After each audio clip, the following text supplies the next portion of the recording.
Welcome everyone to another Ref Brandon and the Todd Family YouTube video. Wherever you are, whatever you may be doing, thank you so much for making Ref Brandon and the Todd Family part of your day. We always greatly appreciate it. If you jump on here live here on this Tuesday evening, feel free to leave a comment in the comment section below. Make sure to give the video a like, a thumbs up. If you haven't yet subscribed, please do so and share the video on all social media platforms. Make sure to click that bell so you'll get notified whenever we go live. Good evening, Kevron. Glad to have you here as always. But is it finally over? And I say that because it seems like this has been going on for a long time, but in reality it went on for 2 weeks, but it seemed like a lot longer than that. And I've already did a couple of videos about it, but now that it seems like it's over with, got to do hopefully one final video about it. I mean, I'm sure I'm going to get asked, down the road, continues to grow and we get more views, I'm going to be asked about it, and I'm sure I'll have to hit on it here and there occasionally. But maybe this will be the last video that's dedicated to this. But the whole Brendan Soares thing looks like it's over with. I mentioned in my video last night that it looked like Brendan Soares was not going to play. But then shortly after my video, it was announced that he was not going to play. He's going to enter the what they call supplemental draft. Now, this draft's been around forever, but it's nothing like the actual NFL draft, so, it doesn't get all the hoopla and all the stage presence of the NFL draft. I'm not sure it's on TV. I don't think it is, but it happens every year, and all it is it's players that either are good enough or think they're good enough for the NFL draft, and they're eligible, and then for whatever reason, when the actual NFL draft happens, they're not in the draft. But then a month or so later, they're NFL eligible and they missed the draft, so they enter the supplemental draft. And this is where you enter the draft and teams make a silent bid to get you, and they offer up future draft picks to get you. But since it's not on TV and it's not talked about, you don't know, who's getting shipped off where, who's getting who. But it's about like the actual NFL draft. That is, the difference is it doesn't come on TV, and if you get drafted, nobody talks about it, and nobody knows who's getting shipped to where. You just know that, hey, this guy got drafted. And since Brendan Soaresby's NFL draft eligible, but didn't go, now he's available, he'll enter this. But to be honest with you, I'm not sure he gets drafted. I'm saying he won't, but the NFL is big on integrity, which they should be. And I think the whole Soaresby thing shows that college football is also big on integrity. And, we're not talking about a guy that made a mistake and bet once or twice. We're talking about a guy that's bet, I'd say, 100 times or more over a long period of time. So how do you know that he's for sure done? You don't. And the thing that makes you really wonder is the fact that most of his betting came on football, and now he's going to be on a football field. That's kind of like somebody telling you that, and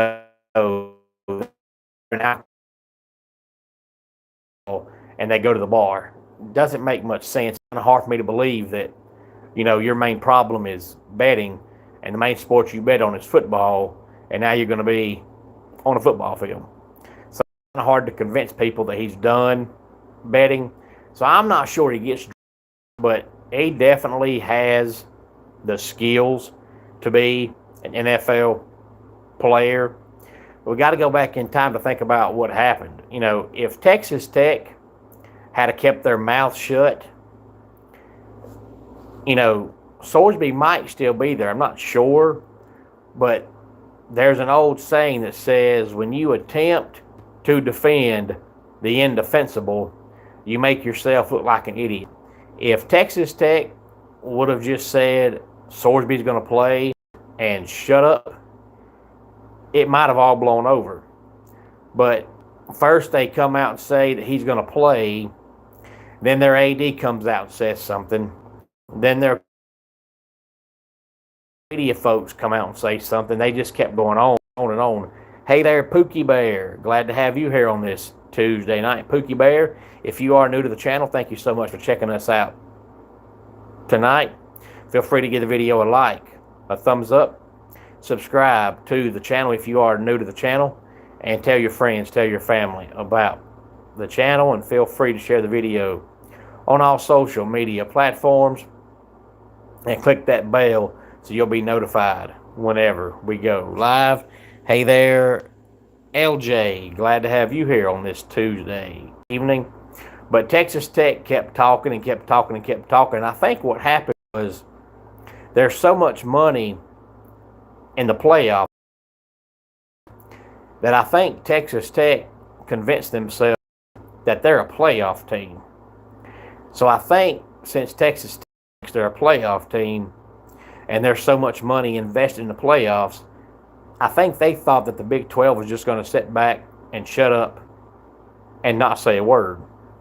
And then one day last week, somebody in Texas came out and said that there was some teams that weren't going to play them, and they were going to refuse to play them. Well, then instead of Texas Tech just shutting up and going on about their business, they started talking again about how people got to play them. Well, then it was said that, Texas Tech agreed to the bylaws of the Big 12 when they signed the contract to join the Big 12. So and when they signed the dotted line, they signed up for the rules. So there's nothing they could do. And then yesterday, word came out that this whole thing was fixing to go to federal court. And that if the Big 12 won, which they would have won, they were pretty much not going to let Brendan Sorsby play at all. He was going to be suspended for the entire year. And if Texas Tech made the conference championship game, the Big 12 was going to take them out of it. So the only thing Texas Tech could do then was say, okay, Sorsby is not going to play. But to be honest with you, I'm not really sure why they thought he was going to get to play in the first place. Betting is the only rule that is a rule in all of sports that all sports stand by. Because once you let one person bet and get by with it, you can let anybody bet and get by with it, and it affects the integrity of the game. So why Texas Tech thought they were special and thought they were different, I don't know. But I think out of all the things that was said, the thing that was worst was when Texas Tech head coach Joe McGuire came out one day last week. I want to say it was Thursday, but I could be wrong on that. But I think Thursday he come out, hey there, I'm going to hope that's Gans. If not, I apologize. But nevertheless, glad to have you here. But I want to say it was Thursday he come out and said that he didn't understand why everybody was unified on how dumb this was, and they understand that Sorsby has a problem, and they're trying to help him through the problem, but it's not murder.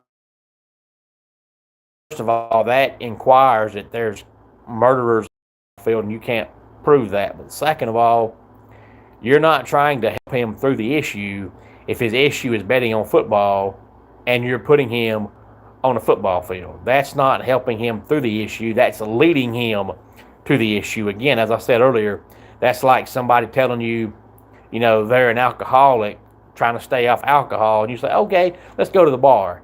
This doesn't make much sense. When a guy has a betting issue, especially on football, and you take him to a football game and put him on a field, that's really not showing that you're trying to help somebody through an issue. that's helping somebody to the issue. But hopefully, since they came out now and said that Sorsby's entering the supplemental draft, hopefully this means that this is over with now and this is the end of it. I don't know what Texas Tech can do now because they've already said he's gone now. He's not going to play, and I think they know they're beat. So I really don't know what else they can do now. So hopefully this is the end of it, and now we can all get back to college football for the joy of college football and not worrying about all this nonsense, because there's just too much going on right now in the world of college football with the NIL and the transfer portal to add on to something like this.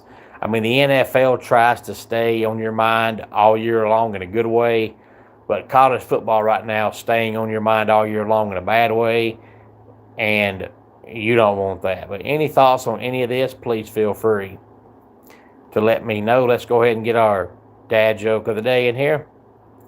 When I was little, my mom used to feed me alphabet soup, claiming I loved it. I didn't really. She was just putting words in my mouth. And that does it for today's Ref Brandon and the Todd Family YouTube video. Until next time, it's Ref Brandon saying, just like in pro wrestling, life can be over. Count of three. Tell your friends and